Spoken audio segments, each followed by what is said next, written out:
Hi everybody, I'm Pia from Stitches and Scraps, and today I want to show you how to make the bracelet from my A Simple Twist beaded necklace and bracelet set.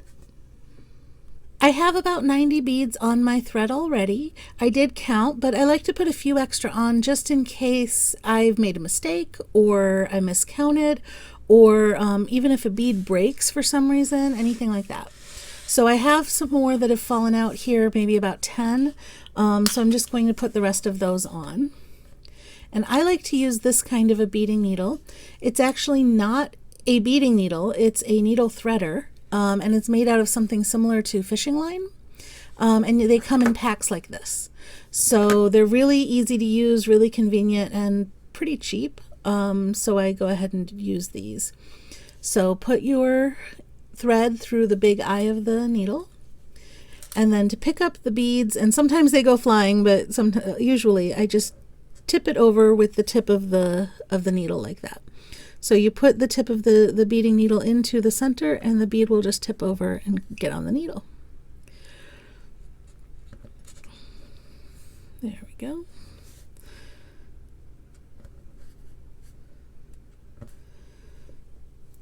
And then once you have a bunch of beads on, you just slide it down and see how nicely it goes over the thread.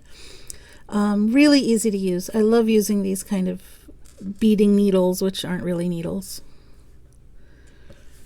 And there we go. So I have a few extra beads on my thread, and I'm ready to start crocheting. The size hook you use isn't all that important. Anything from about 1.8 to 2 millimeters should work just fine, whatever you're comfortable with the thread. Your gauge is going to be determined more by the beads than by your hook. So don't worry too much about it. And it's an easy pattern to adjust for sizing. Just use more or fewer beads. Do more or fewer repeats. So just use whatever hook you're comfortable with. And let's start with our chain 2. And single crochet into the first chain, and that gives us an end to connect to later. And then we chain 1, and now we're going to start our repeats. So I brought up about 4 beads, and the repeat is to set a bead. Okay, so set 1 bead. That just means put it right up against your stitch. And then chain 2. So the first chain actually captures that bead and puts that bead into the chain. And the second chain is a spacer between the beads. And that is the whole pattern. Set a bead and chain 2.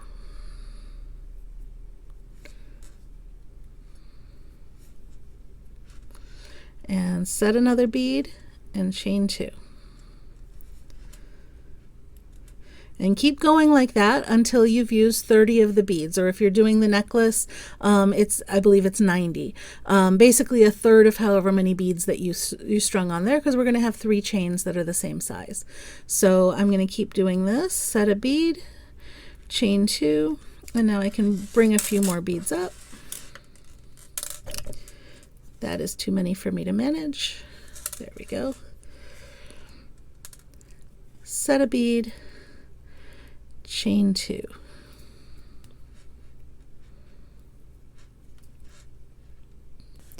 I finished working 30 beads, which would be 60 chains, and now I want to check the size, because like I said, this pattern is easy to adjust, and I have big fat wrists, so I might need a little bit extra just for me.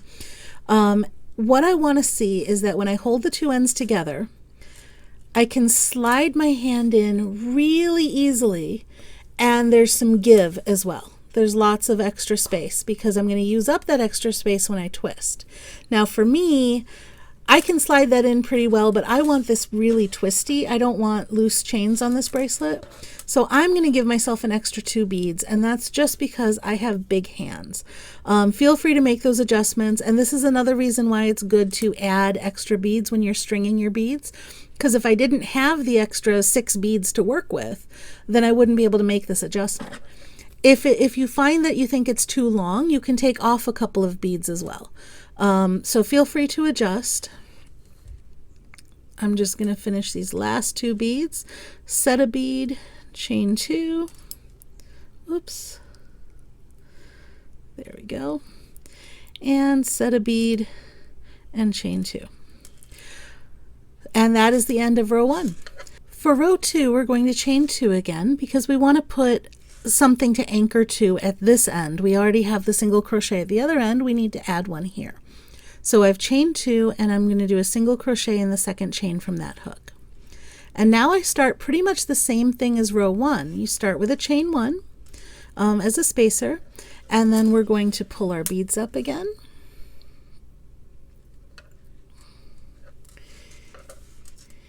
And set a bead, chain 2. Now remember, I added 2 beads. So when I do this row, I'm going to make sure I add 2 beads to this row as well. Whatever adjustments you make on the first row, make sure you're making those same adjustments on both of the other 2 rows as well. You should have the same number of beads on all 3 rows. I finished row 2 and I need to connect it back to the starting single crochet. And I know when you're looking at it in thread, it's really hard to tell which way is the top and which way is the bottom. It doesn't matter in this case. Go ahead and just slip stitch into that stitch either direction. It doesn't really matter. We're just connecting it to the beginning. The whole reason we have a single crochet there is to give us kind of a marker of where the beginning is and where we're slip stitching into. And now we're ready to start row 3. Now for row 3, I don't need to make another single crochet because I already have one on this end. So I turn my work and then I just start with that same pattern of chain 1 and then set a bead and chain 2, set a bead, chain 2. And keep doing that all the way across for the same number of beads as the other rows.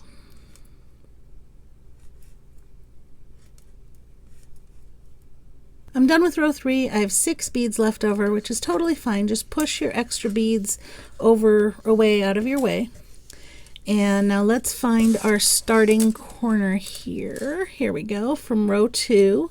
There's the single crochet from row 2. Do you see it? So again, it doesn't really matter too much where I go into this single crochet, just as long as I anchor to it. So there, I'm in the single crochet and I'm going to do my slip stitch right into there. Actually not there. There we go. I was under too many loops. It was tight. Okay. Finish my slip stitch. And that is it. Now we finish off. And leave yourself quite a bit of a tail because you're going to need to sew it together with this, and you might want to add a bead. So leave a good, 8 inches maybe.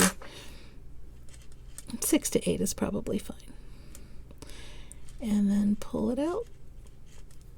So grab both ends and just twist them, just like this. Just twist in between your fingers.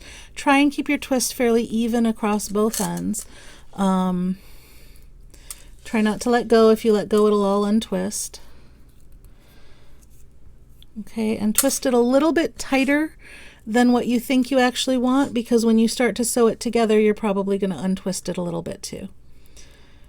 Okay.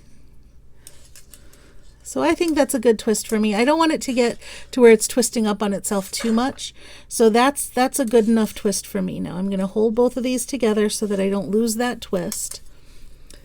And find my needle and sew the ends together. I've got my needle and I'm just going to thread it. And you may want to thread the needle before you start twisting so that you don't have to try and do what I'm doing now, which is hold the ends and thread the needle at the same time.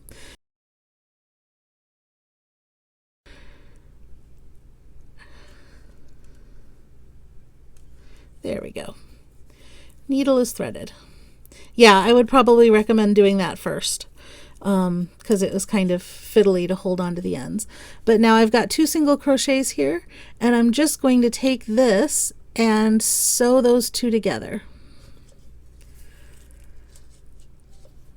Don't worry if it shows a little bit for now. I'm going to show you how to camouflage that.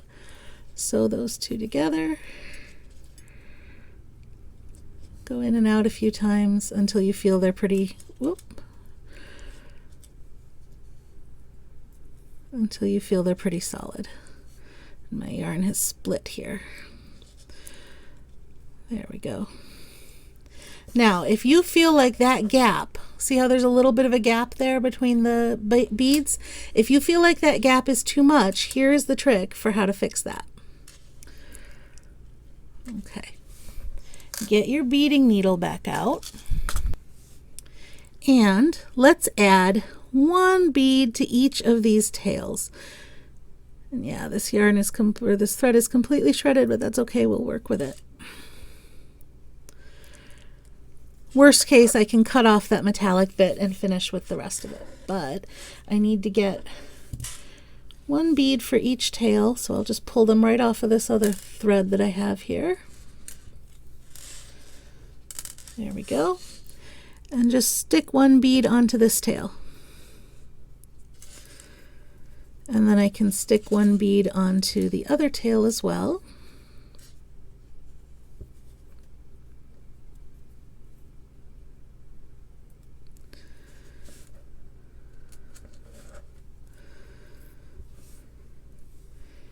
And now when I sew in these tails, I have an extra little bead there that will close that gap. So let's put this on my needle.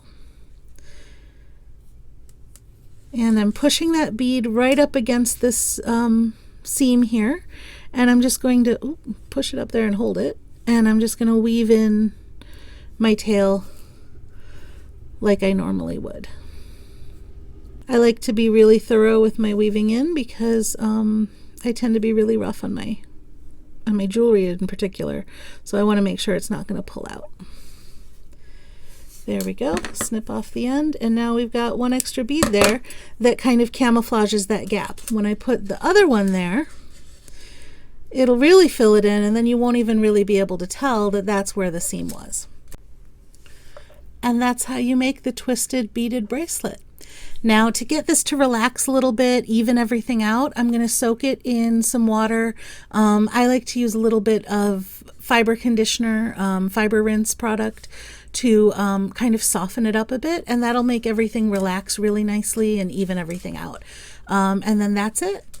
Thanks for watching.